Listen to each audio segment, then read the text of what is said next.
ব্রাজিলের বেঈমানও বাড়ি ফিরে গেছে গা, আর্জেন্টিনার বেঈমানও ফিরে চলে যাবে, কোনো বেঈমান থাকবে না। কিন্তু তোমার বাম কাঁধে অনেকগুলো আমল নামায় গুনাহ জমায়ে দিয়া গেছে, যেগুলো আর তুমি মুছতে পারবে না। এই বেঈমান তোমারে আমল নামায় গুনাহ লাগা জমায়ে দিয়া গেল, এগুলো মুছবা কেমন? খেলার মাঠের রং সং তো অনেক কিছু মুছাই ফেলবে তারা, কিন্তু তোমার বাম কাঁধের গুনাহ মুছবে কে?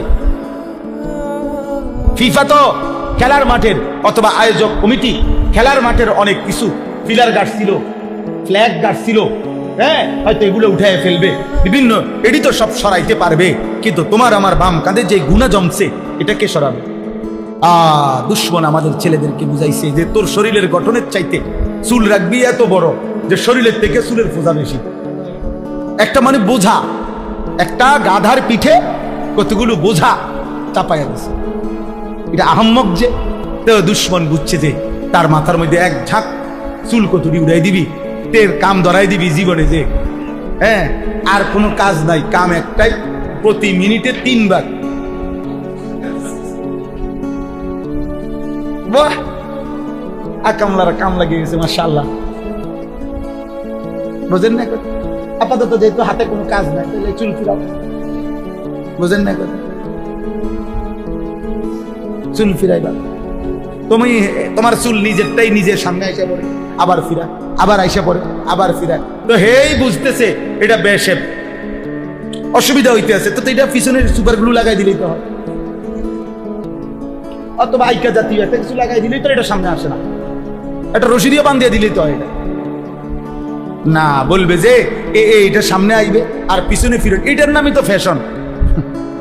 তো ব্যাককল মূর্খতার নাম যদি হয় ফ্যাশন, তো ফ্যাশন কি তা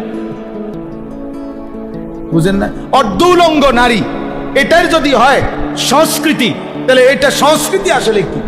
উলঙ্গতা তো উলঙ্গতা, অসভ্যতা তো অসভ্যতা, বর্বরতা তো বর্বরতা। বেটা, এটা কালচার হয় কেমনে?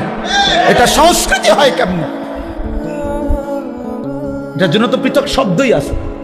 এটা অসভ্যতা, এটা নোংরামি। বেটা নোংরাম, এজন্য বেঈমান তোমার করে বেওকুফ পাইছে, গাধা বানাইছে বেটা তোদেরকে। বান্দরের মতো, বান্দরে ডুগডুগি দিয়া, ছোট্ট ছোট্ট ওই ডুগডুগি কয়টারে বান্দর নাচায় যারা, এটা বান্দর, এটারে বাজাইলে বান্দর লাফায়। তোমাদেরকে বান্দর বানাই দিছে বেঈমানে। ফজরের নামাজের সময় যে উঠছি আমি ঠিক বরাবর 2:45 ঘুমাইছি গত রাত্রে।